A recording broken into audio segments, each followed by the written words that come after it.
Le comédien Pierre Vernier, membre de la bande du Conservatoire, avec Belmondo est mort.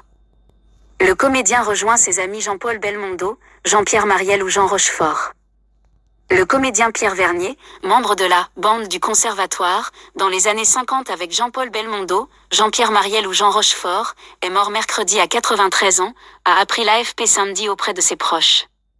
Acteur prolifique, il avait tourné dans une soixantaine de films, dont bon nombre de succès populaires aux côtés de son ami Bébel, comme Le Professionnel, 1981, ou Itinéraire d'un enfant gâté, 1988, dans le rôle d'un curé.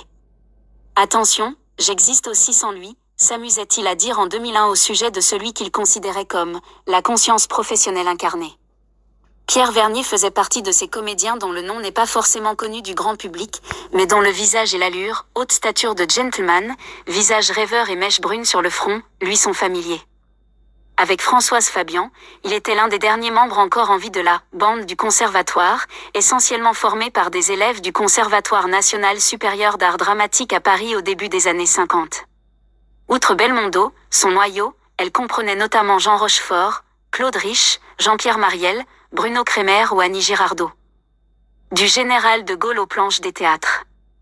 Né Pierre-Louis Rayé à Saint-Jean-d'Angely en Charente et mort à Vic-Fezensac, dans le Gers, Pierre Vernier avait tourné avec de grands réalisateurs au cinéma, dont Henri Verneuil ou Joseph Losey, dans Monsieur Klein, avec Alain Delon en 1976.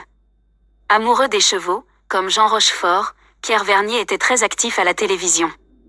Il y avait interprété en 2008 le rôle du général de Gaulle, pour lequel il avait reçu plusieurs prix d'interprétation.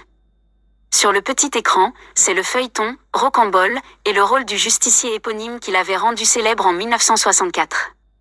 Au théâtre, Pierre Vernier avait joué sous la direction de Raymond Rouleau, George Wilson, Jean-Louis Barrault ou Roger Planchon.